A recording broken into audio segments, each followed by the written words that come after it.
Olá, bem-vindos a mais uma exploração profunda aqui no nosso espaço.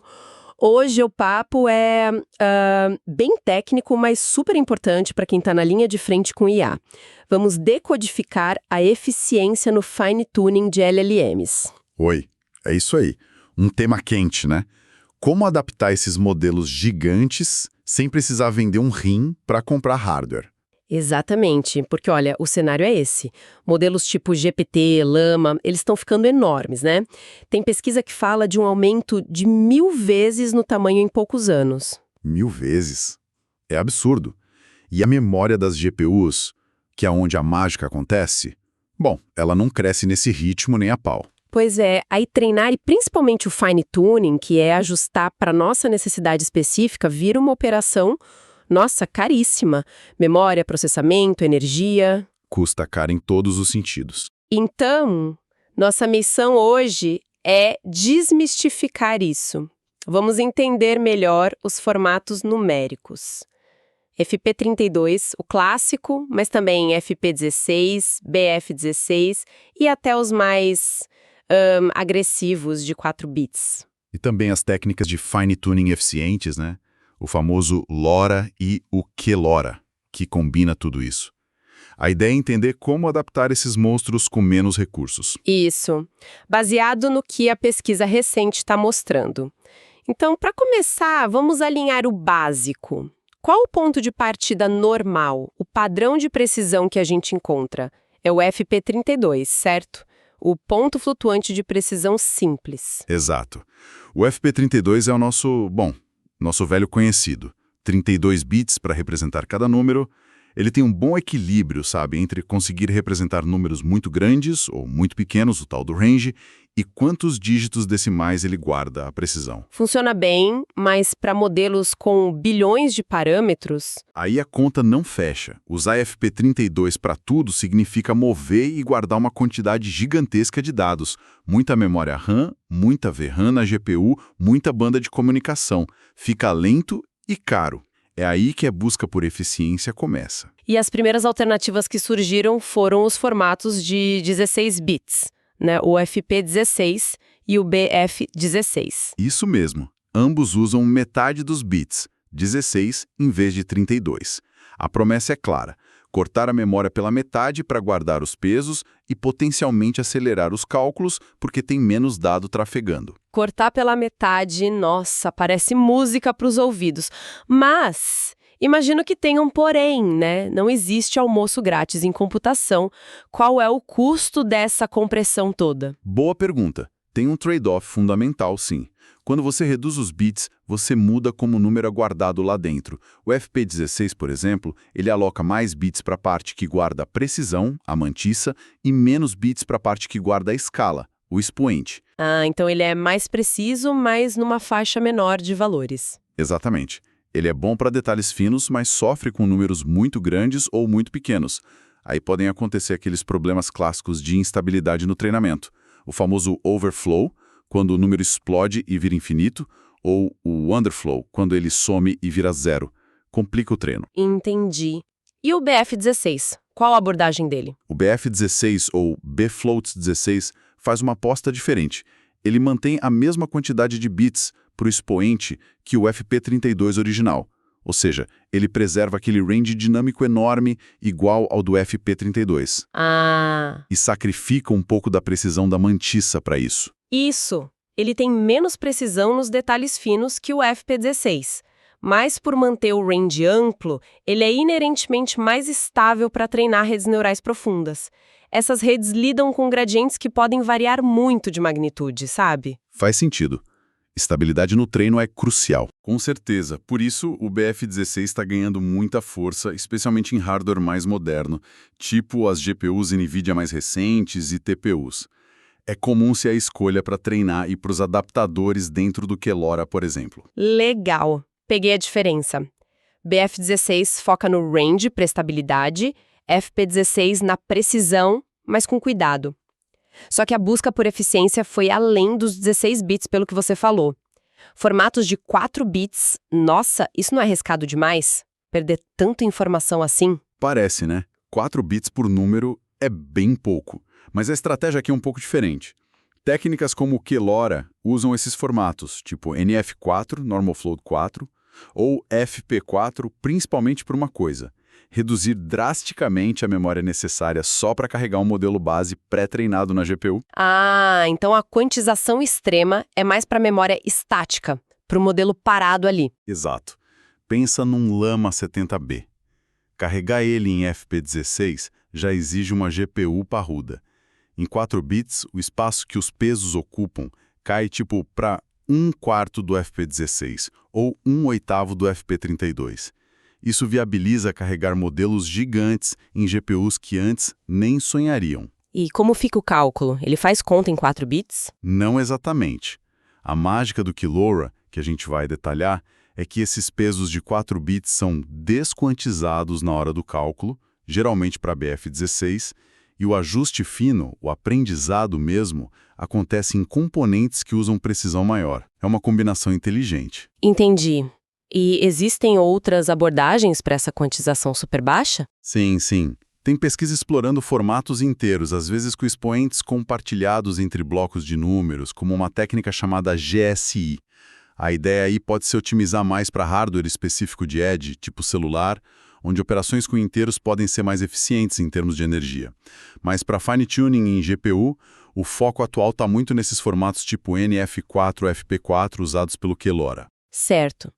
Então, quantizar os pesos base é uma arma poderosa contra a falta de memória para carregar o modelo. Mas e o processo de ajuste, o fine-tuning em si? Mesmo usando FP16 ou BF16, mexer em todos os parâmetros ainda deve ser pesado, né? Por causa dos gradientes, do otimizador. Exatamente, você matou a charada. O fine-tuning completo, mesmo em 16 bits, ainda demanda muita, mas muita VRAM.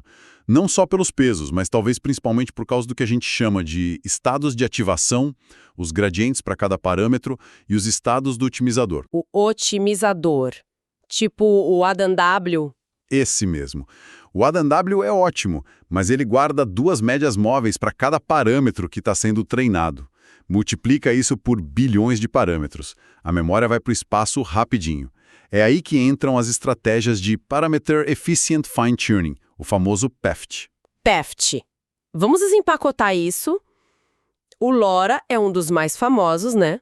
Com certeza. O LoRa, Low Rank Adaptation, é talvez o método PEFT mais popular e influente hoje. A ideia central é brilhante de tão simples e eficaz.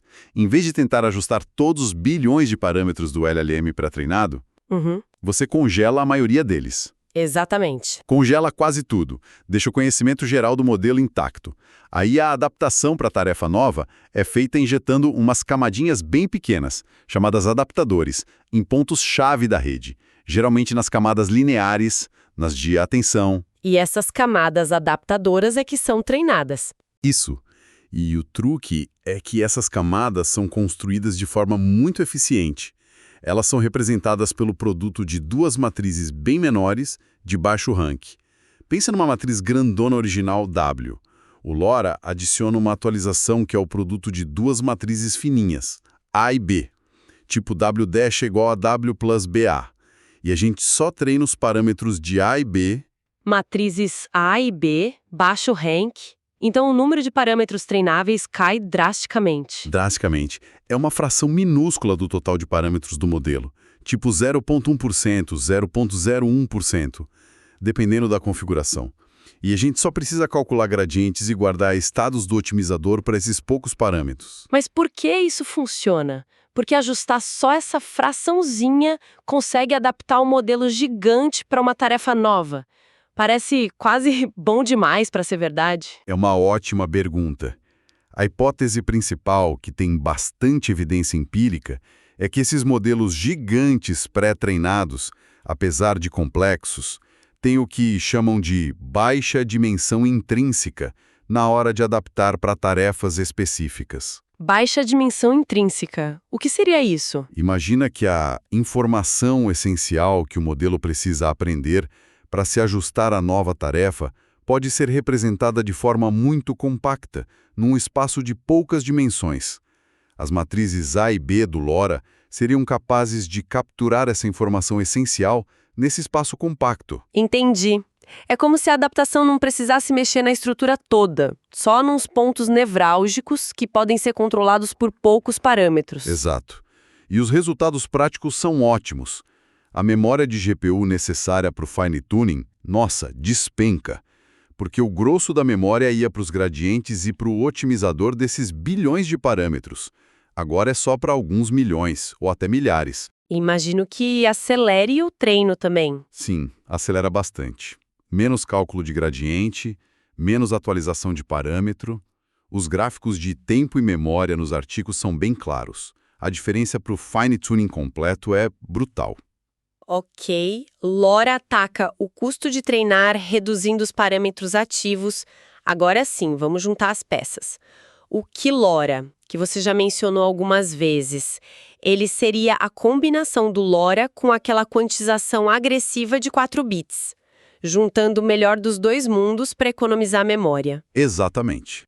QLoRa, ou quantizado LoRa, é exatamente isso.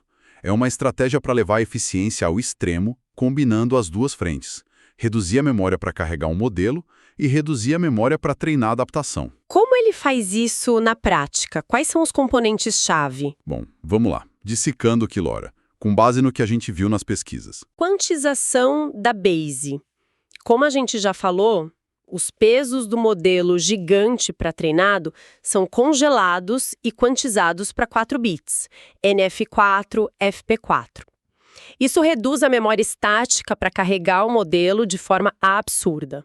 Ok, base em 4 bits. Segundo, adaptadores LoRa. Ele usa a mesma ideia do LoRa, injetando as matrizes A e B de baixo rank. Só que aqui tem um detalhe importante. Essas matrizes A e B geralmente são mantidas e treinadas numa precisão maior, como o BF16. Ah, então a parte que aprende não fica em 4 bits. Não.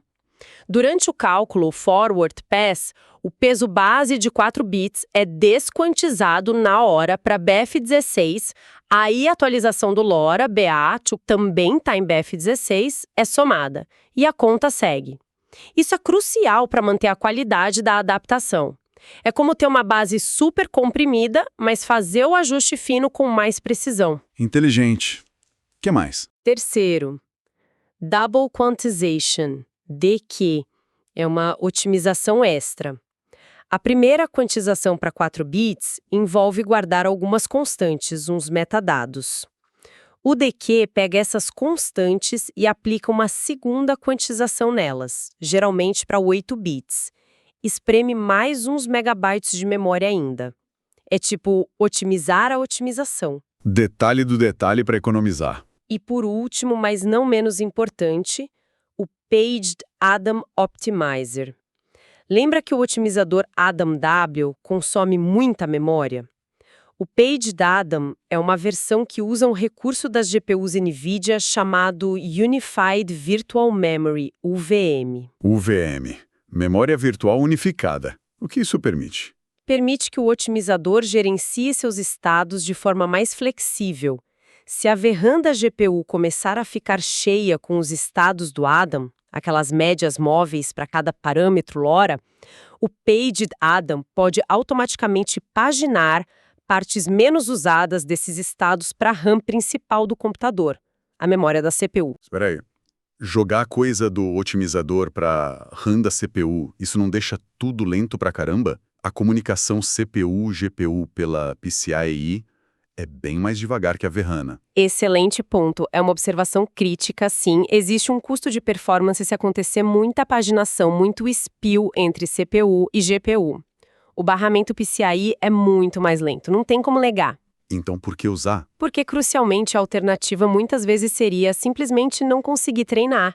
A memória da GPU acabaria e o processo travaria. O Paged Adam, mesmo com o risco de lentidão se paginar demais, habilita o treinamento em cenários onde antes era impossível por falta de VRAM. Ele permite treinar modelos maiores ou usar batch sizes maiores em GPUs que, a princípio, só aguentariam os parâmetros LoRa, mas não os estados completos do otimizador para eles. Entendi a troca. É uma solução pragmática para quebrar a barreira da memória, mesmo que cobre um preço em velocidade em alguns casos. Faz sentido. Então, Juntando tudo isso, o que significa Kilora na prática? Quais os ganhos que os desenvolvedores estão vendo? Olha, os resultados são bem impressionantes. O principal ganho é a viabilidade. O Kilora realmente democratizou o fine-tuning de modelos enormes. A gente está falando de conseguir ajustar um Llama 65B, 70B ou um Falcon 40B numa única GPU com, sei lá, 48 GB de VRAM, tipo uma RTX 6000 ADA, ou 80 GB numa A100. Antes, para fazer fine-tuning completo desses caras, você precisaria de múltiplas GPUs de ponta. Nossa, isso muda completamente o acesso à tecnologia. Totalmente. E em termos de economia de memória, os números falam por si. Tem estudos mostrando redução de até 75% de memória em comparação com usar LoRa sobre uma base em FP16. Outros comparam com Fine Tuning padrão, em BF16, e mostram que Kelora usa quase 2x menos memória. Tem algum exemplo concreto de consumo? Sim, nos artigos eles mostram, por exemplo, para o Llama 2 de 7 bilhões de parâmetros numa A100. O Kelora, usando a NF4, gastou uns 12 GB de VRAM, o LoRa com base em FP16 foi para uns 19 GB, e o Fine Tuning padrão em FP16 quase 80 GB. A diferença é gritante. Uau! E a qualidade final do modelo? Essa quantização toda para 4 bits não prejudica a performance? Esse é talvez o ponto mais surpreendente. Na maioria dos casos, não. Os estudos mostram consistentemente que a acurácia dos modelos ajustados com Kelora fica muito próxima, às vezes até um pouquinho melhor, do que os modelos ajustados com Fine Tuning padrão em FP16 ou BF16. Sério, mesmo com 4 bits na base. Sim, resultados em benchmarks padrão, como o MMLU, confirmam isso. Parece que a combinação da base quantizada com os adaptadores LoRa em maior precisão consegue preservar muito bem a capacidade do modelo. Desafia aquela intuição de que a gente precisa sempre da maior precisão numérica possível. Fantástico. E isso realmente abre muitas portas para desenvolvedores e equipes com menos recursos. Agora, com esse cardápio todo, FP32, FP16, BF16, LoRa puro, Kelora, como o desenvolvedor escolhe o caminho? Tem um fluxo de decisão, um guia prático? É uma ótima pergunta. Não tem uma receita única, mas dá para pensar num fluxo lógico dependendo do gargalo e dos recursos. Poderia ser algo assim.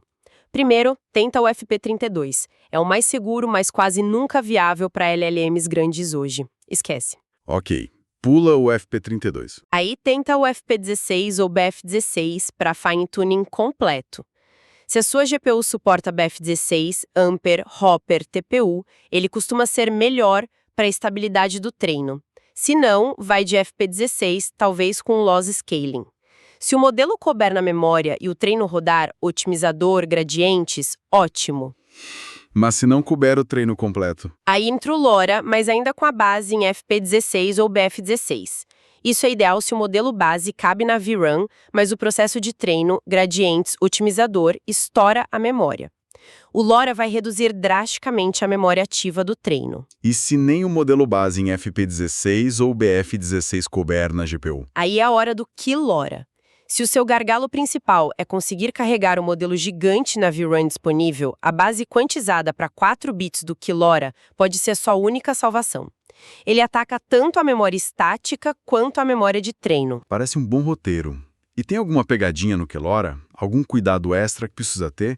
Ouvi dizer que a implementação não é tão trivial? Tem sim, é importante saber. Kelora não é exatamente plug and play. Ele depende de bibliotecas específicas, como a Bits and Bytes, que fazem essa quantização para 4 bits, e a desquantização rápida durante o cálculo. Ah, precisa de software específico. E também de hardware que rode bem isso. GPUs NVIDIA mais recentes são o foco. Além disso, embora a performance geralmente se mantenha muito bem, é fundamental validar o modelo resultante na sua tarefa específica. Testar, testar, testar. A quantização extrema pode, em casos raros ou tarefas muito sensíveis, introduzir algum probleminha. Não dá para assumir cegamente que vai ser perfeito. Entendido. Testar sempre. Bom, acho que cobrimos bastante terreno. Recapitulando, então, a gente está vendo uma corrida por eficiência muito interessante, formatos de menor precisão como FP16, BF16 e esses surpreendentes de 4 bits, combinados com técnicas PFT, principalmente LoRa, e a sua versão quantizada, o QLoRa, estão tornando o trabalho com LLMs gigantes muito mais acessível, né? Exatamente. É uma tendência forte de democratização. Permite que mais gente, mais empresas, mais pesquisadores consigam pegar esses modelos base poderosos e customizar, adaptar para suas necessidades, sem precisar daquela infraestrutura de supercomputador que só alguns gigantes têm. É um passo importante para a IA se espalhar mais. E pensando no futuro, essa busca por eficiência não para, né? Com QLoRa e talvez outras técnicas surgindo, será que a gente caminha para um cenário onde o fine-tuning super personalizado possa acontecer, sei lá, no próprio dispositivo do usuário, no celular, no computador? Olha, é uma possibilidade fascinante. Imagine ajustar um modelo para os seus dados, no seu aparelho, sem nada ir para a nuvem. Resolveria muitas questões de privacidade de uma vez só. Seria uma reviravolta e tanto. Algo para a gente ficar de olho com certeza. Com essa reflexão, a gente encerra a nossa análise de hoje. Esperamos que essa conversa sobre formatos numéricos e fine-tuning eficiente tenha sido útil e esclarecedora para quem está aí botando a mão na massa com IA. Valeu? E continuem explorando, porque essa área não para de evoluir. Obrigado pela companhia e até a próxima.